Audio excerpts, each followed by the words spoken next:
মধ্যপ্রাচ্য যেন পরিণত হয়েছে ভয়ঙ্কর বিস্ফোরণের মঞ্চে। বৃহস্পতিবার দিবাগত রাতে ইরানের আকাশে শুরু হয়েছিল ইসরায়েলি বোমার ঝড়, আর সেই আগুনে পাল্টা জবাব আসে শুক্রবার রাতে।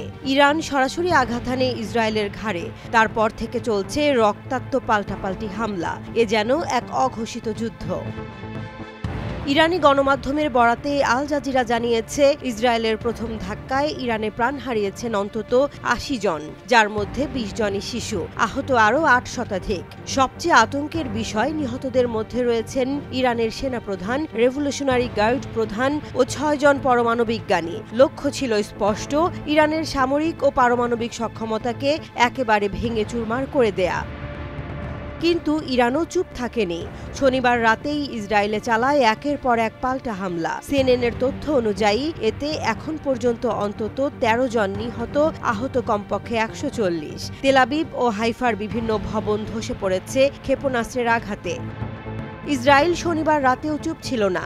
ইরানের তেল মন্ত্রণালয় জানিয়েছে, দেশটির সারান তেলের ডিপো ও তেহরানের একটি জ্বালানি ট্যাঙ্কে হামলা চালিয়েছে ইসরায়েল। এর পাশাপাশি দক্ষিণ বুশেহরের ২টি গ্যাস ক্ষেত্রেও আঘাত হানা হয়েছে। সবচেয়ে ভয়াবহ হামলাটি হয়েছে তেহরানে, যেখানে প্রতিরক্ষা মন্ত্রণালয় এবং পারমাণবিক গবেষণা প্রতিষ্ঠানের ওপর হামলা চালায় ইসরায়েল। যদিও ক্ষতি সীমিত ছিল, তবে বার্তা ছিল স্পষ্ট, পারমাণবিক কর্মসূচি আর নিরাপদ নয়। ইসরায়েলি প্রতিরক্ষা বাহিনীর দাবি, তারা একটি ভূগর্ভস্থ ক্ষেপণাস্ত্র ঘাঁটি ধ্বংস করেছে, যেখান থেকে ইরান ভূমি থেকে ভূমিতে নিক্ষেপযোগ্য ক্ষেপণাস্ত্র ও ক্রুজ ক্ষেপণাস্ত্র পরিচালনা করত।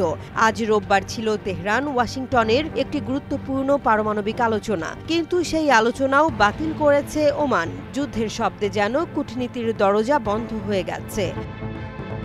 ইরান ইসরায়েলের এ সংঘাত এখন আর সীমিত অভিযানের মধ্যে নেই।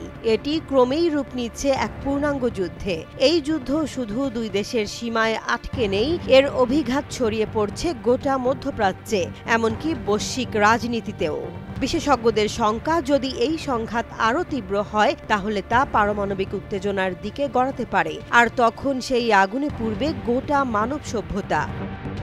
এই মুহূর্তে গোটা বিশ্ব তাকিয়ে আছে মধ্যপ্রাচ্যের দিকে। কূটনীতি থেমে গেছে, রাজনীতি হারিয়ে ফেলেছে ভারসাম্য।